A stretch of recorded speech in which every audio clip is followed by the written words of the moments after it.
મારી ઘરેથી જ આવ્યો છું હાલો अभी यो जानी आई थी क्या આવ્યો जाऊं घर घेरे પછી मुझे लग रहा है पूरा खंडर जैसा हो चुका है इधर आप अंदर आइए और ये देखिए उनके घर की हालत નદી પણ અહીંયા આવીને તો આટા મારે ગમમાં હોય સફાઈ કરે ને કે આખું જંગલ જેવું દીપડા આ કયું લોકેશન છે વાવડી ગામ રોખડ ભગતની વાવડી ગામ આ જંગલ જેવામાં જ રે हाँ आयाનું જ ઘર આયાનું પોતાનું ઘર છે સિંહ ને દીપડા અહીંયા આવીને તો આટા મારે ગમમાં હોય ખૂટ્યો હોય અને અંદર કૂતરા હજી નવા મકાન બનાવ્યા હતા હજી હમણાં તો પછી આવી હાલત થવાનું કારણ હાલે જરા બાઈ ઉઈ જાય દિવસ ને બીજું મેન્ટલી એકલા રહેવાનું વધારે અચ્છા, એમના લગ્નનો છૂટાછેડા 13 વર્ષનું લગ્ન જીવન પછી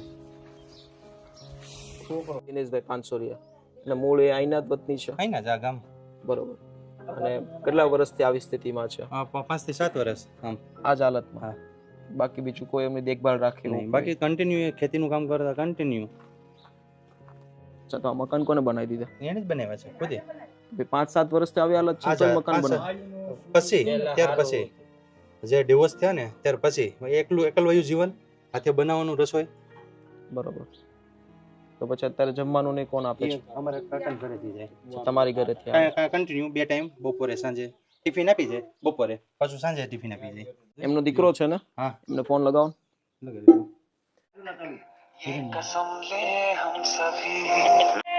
તમે જે વ્યક્તિ ઉઠાવતા નથી અડધો કલાક પહેલા જ ફોન કર્યો વાતચીત કરીએ કેમ છો મજામાં ભગત મને સવારમાં કીધું મને કે પૂજા કરી છો મને કે હું પેલા પૂજા કરતો રોજ માટે હવે અમારા આની કાકા જેવા શોખીન તો કોઈ નહોતું ગામમાં અહીંયા સુવાનું तो ये भाई है जो पिछले 7-8 साल से अकेले जीवन अपना बिता रहे हैं इस घर के अंदर और उनकी आसपास जो लोग रह रहे हैं वो बता रहे हैं कि उनकी शादी जो थी वो उनकी डिवोर्स हो चुका है डिवोर्स होने के बाद उनकी हालत ऐसी हो गई है और उनका एक लड़का भी है पर वो अभी सूरत शहर में रहता है और उनकी जो हालात है आप देखिए इधर ये खटिया के ऊपर काफ़ी बुरी कंडीशन के साथ है पूरा मुझे लग रहा है भूत बंगला जैसा ही है अंदर भी कुतरा बेचारा रहे से बड़ा मुझे लग रहा है पूरा खंडर जैसा हो चुका है इधर आप अंदर आइए और ये देखिए उनके घर की हालत ये देखिए अंदर सिंह दीपड़े सब रहते हैं હા આ જંગલ એનું કુટિયા બધું એના જ ઘર बाप रे बाप આ ભાઈ કે અમે ભર દઈ બેંક ભર દેવી છે હે કેમ પણ વાત જ નથી કરતા તમે કહો છો બોલે છે કેમ છો આ બેંક કપડા એટલા છે આ તો હું એમ ભાગી થાવ છું હું કહું આગળ નવરાવું તો આને કાંઈ માનસિંગ નથી કોઈ વસ્તુ નથી હવે આપણી જેવું થવા એને શરમ આવે છે સમજ્યા અને કોઈ વાહે ગામનું કુટુંબનું કે કોઈ એમ ઈ ઈચ્છા છે બરોબર વાવણી નો વવાણી ને એમાં ઈ માનસિંગ કરી ગયું તે પછી ના નકર બાઈ વઈ ગઈ પછી ના હારામ હારા તા હાથે પૂજા કરતા વાડીએ વઈ જતા બાર વીઘા જમીન હાસવતા 4-5 વર્ષ પછી સાલુમાં એને પછી વાવણીમાંથી મગજમાં વિચાર ચડી ગયા બધા વાવણી વાવી એટલે વિચાર વાયુ અને વિચાર તો થઈ ગયો હવે એના એને છે ને મગજથી. બધી ભાન છે પણ એકલા રહ્યા ને હવે એને શરમ આવે છે હમણાં જો કાગળિયા બધા ભેગા કરી અને કે મારે બેંક ભરવી 40,000 રૂપિયા હોય તો કરજો નહીં કે મારે બેંક ભરવી કઈ ને આપણે બેંક ભરી દઈએ હાલો મારી યારે પેન્ટ બદલાઈ નાખો લાવો કે ખારો એડ્રેસ ચડો જેવું હોય ને તો લાવો કપડાં છે. ટ્રેક પેન્ટ ની ટી-શર્ટ લેતા આવો હે વડીલ આમ જો મારી વાત તો સાંભળો શું નામ છે તમારું હે દિનેશભાઈ અરે વાહ દિનેશભાઈ પછી પપ્પાનું નામ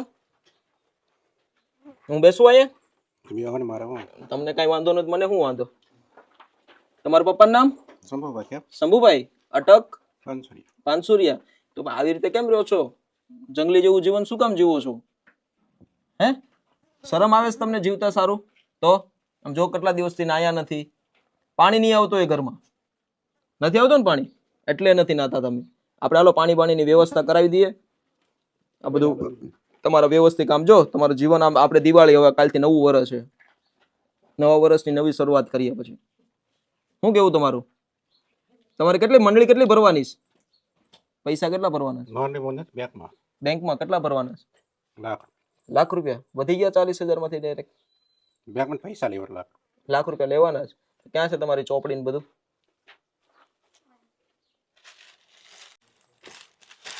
17 વીઘા જમીન છે હા મૂકી દો આમાં નાખી દો આપણે બેંકમાં જશું આ ભાઈને આપી દો, તમારા ભત્રીજા છે ને ઈ.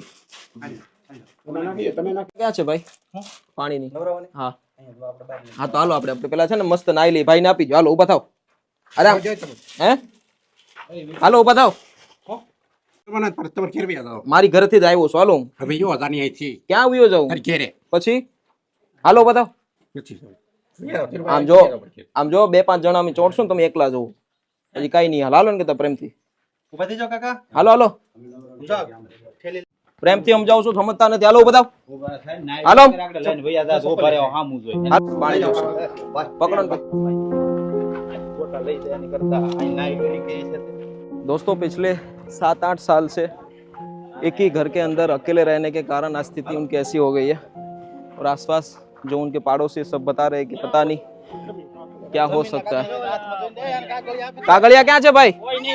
भाई तो आगल लानी लेन.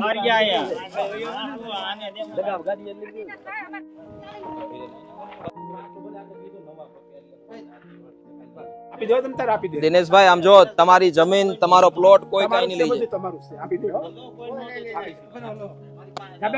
જાય. આયો અને આપી જો હાથમાં આપી જો હાથમાં. બાથરૂમમાં નાઈ લો આ બેસી જાઓ. બેંક ભરવી છે ને પણ આપણે બેંક નથી ભરવાનું તમારે એ આયા બેસો પેલા વાળ કાપી. આયા બેસો પેલા હાલો કાગળ થાય. શું બગડી? સ્વીટ એટલે ઘેરે વહી જાઓ. ઘરે વહી જાવ ને આપણે. જો મસ્ત નાઈ ધોઈને ઘરે વ્યા જાય. બેસો બેસો બેસો. આગળ વાળ વાળ કાપી નાખ. નાઈ નાખો ઘેરે રહેવા દે तो पूरे जगह पे पूरा जंग लग चुका है.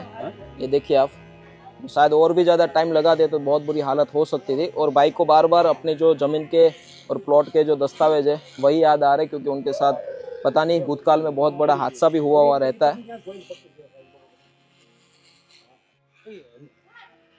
ભરાઈ જાય ને તો બંધ કરી बस बस जो હાથ મોડો ફેરવવા માથામાં પકડી રાખો કોઈ ना गंगा जल से खबर है काका?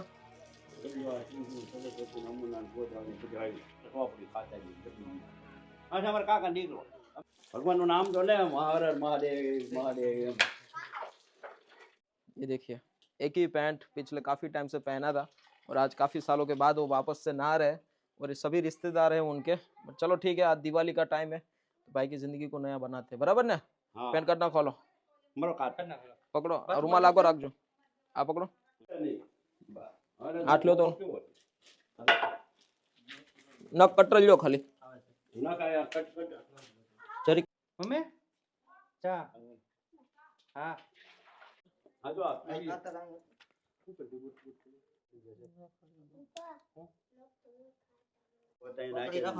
એક હાથ પકડી લે ફોન हाँ ઊભા થઈ જાઓ. રૂમાલ લાવો રૂમાલ. થઈ ગયું ને બધું મસ્ત? હે કેટલું હળવું થઈ ગયું શરીર? હે ભલામણ તમારો એક દી ટાઈમ હતો અહીંયા. સીધો પહેરી લેવા ને આજો આ પહેરી. ના ના એનું જીવન જ એક સમય ઓછું હતું એમ. બરોબર. કોઈ ખેતી કામ કરતા, બાકી ખેતીનું કામ તો હું કરું. જો મારા કપડા ખરાબ બરોબર, પણ એને ખેતી કામ કર્યું. કોઈ દી ઇસ્ત્રી વિનાનું કપડું નથી પહેર્યું, કોઈ દી સ્પ્રે વિનાનું કપડું નહીં. બાકી બજારે નીકળી ગયા એટલે ખબર પડે દિનેશભાઈ નીકળ્યા એટલી સુગંધ આવે આપણી પર. અવડુંથી ઓછા ઓછા સ્પ્રે વાપરતા, ઓહો. પણ એના મૂળ માનસિકતા થઈ ગઈ ને, વિચારવા થઈ ગયું એમાંથી. ના ના ઉભા રહો, પાણી નીચે ધૂળ છે. આલ્યો લૂછી નાખો. આવું કેટલા વર્ષથી? 7-8 વર્ષથી આ સ્થિતિ હતી. 8 વર્ષ પછી તો એની રીતે એકલા એકલા કરતા, પણ ખાવાનું પછી ખાવાનું ને પછી આવડા ખાવા અહીંથી નો ખાય. અને બબલા ને એવું દુકાને લઈ આવીને ખાય. બબલા ને એવું લઈ આવીને ખાતા. એક થમ્સઅપ નો બોટલ હોય ને બબલા હોય યાદ ખોરાક હતો એનો એકલા એકલા કે આપણે ખાલી એ લઈ આવવાનું સિંગ પછી હોય કાયમિક ત્યાં કાકાના ઘરેથી 2 ટાઈમનું જમવાનું આવવા માંડ્યું ને તો આ શરીર જામ્યું નકર હાવ હાવ થઈ ગયા. રોજ 2 ટાઈમનું જમવાનું પહોંચાડી દે, બપોરે ને સાંજે. आइए आप पेरी. दोस्तों भाई गुजराती में बता रहे हैं कि भाई का एक दिन का टाइम था. वो खेती जब वो करते थे तब फॉर्मल कपड़े पहन के इंसर्ट उनका कभी निकलता नहीं था और इतने ज्यादा अत्तर लगाते थे कि उनकी बात ही मत पूछो. पूरे गांव के बहुत फेमस व्यक्ति थे, बट आज उनके हालत आप देखिए. जीवन में कभी भी उतार चढ़ाव आ सकता है. अपनी मानसिक स्थिति का आप भी ख्याल रखिए. जब आपकी स्थिति खराब हो जाएगी तो आपके पास भी लोग नहीं आएंगे. बातें लोग तरह तरह की करते हैं, बट क्या होता है जब अपने ऊपर आता है ना तब लोग दूर भागते हैं. तो इस बात का आप भी ख्याल रखिए और ऐसे व्यक्ति की मदद करने के लिए आगे आइए. गांव के आज मान लीजिए दिवाली का टाइम है, सब लोग सूरत से आए हैं, इकट्ठा हुए. બેન પહેરી લો आज अंकल की कुछ हालत बदलने की कोशिश करिए. એમ કે ધીરુભાઈ અત્યારે લીધા વગર આવતા નહીં. ઓળખાતા નથી. ઉભા રહો ને, પગ લે આપો. ઇધર આજો. અહીંયા ઉભા રહો, અહીંયા ઉભા રહ્યો. આવી આવો. અહીંયા ઉભા તો રહ્યો, 1 મિનિટ આપણે જો મસ્ત फोटो पाड़िए. तो दोस्तों गांव के सरपंच भी आ चुके. कहाँ ये क्या नाम है सर आपका? શું નામ છે? અનકભાઈ. અનકભાઈ ભગવાનને લઈ જવા માટે તો અમે રેડી છીએ, પણ શું એમના પરિવારજનની એવી કે મતલબ જે અમારી જે લીગલી પ્રોસેસ જે હોતી હોય છે તો એડમિશન પછી જ મળશે કે તમે એમને કાલ પરમ દિવસના પરિવાર સાથે વાતચીત કરી લો, કાલે બરોબર? અને જેથી અમને કાલ અથવા પરમ દિવસે તમે મૂકી જઈ શકો, બરોબર? બીજું કંઈ તકલીફ હોય તો અમને કાંઈ પણ વાત કરજો, અને તમે પણ આવી રીતે થોડોક ટાઈમ આજે કાઢ્યો છે, એવી રીતે કોઈ વ્યક્તિ દેખાય તો પાછા કરજો આવી મદદો. ચાલો દિનેશભાઈ, કાલ પાછા મળીએ આપણે. આમ જોવો આપણે ત્યાં ભેગું રહેવાનું છે, સમજ્યા? બોલો કે મળો તો ખરા. સીતારામ તો કહો. સીતારામ તો કરો. ये हमारे से नाराज से થઈ જાય बराबर. तो चलिए दोस्तों, आज जो भाई को अभी हम लेके नहीं जा सकते क्योंकि उनका पूरा परिवार है, आसपास के सभी लोग आड़ोसी पड़ोसी है, और जो भी कुछ लीगली टर्म्स रहते हैं उनको भी फॉलो करना पड़ता है. तो कल परसों वापस सोशल मीडिया आश्रम पे आ जाएंगे. और जिस तरीके से उनकी हालत थी आपने आगे वीडियो में देखा कि बहुत ही बुरी कंडीशन के साथ जी रहे थे, काफ़ी सालों से नहाए नहीं थे, पैंट नहीं बदला था, और वही जंगल जैसे घर के अंदर वहाँ पे रह रहे थे. बट ठीक है, इंसानियत के नाते थोड़ी सी बदलाव लाने की कोशिश करिए. तो आप भी अपने आसपास लोगों की मदद कीजिए. आसपास अगल बगल में कोई ऐसा व्यक्ति रह रहा है तो उनके पास जाइए. अकेलेपन के कारण आज भाई की हालत ऐसी हो गई, और उनके जो डिवोर्स होने के बाद शायद मानसिक स्थिति ऐसी हो गई है ज़्यादा मात्रा में. बट ठीक है, कोशिश करते हैं कि ऐसे व्यक्ति के पास ज़्यादा और पहुँचे और लोगों की मदद करें. चलो दिनेश भाई, काल મળું પાછો, હો ને? કાલ પરમદી પાછો મળું. આવજો. ચાલો વડીલ, થેન્ક યુ, આવજો. તમારા પૈસા ભરી દેવાના છે હો. પૈસા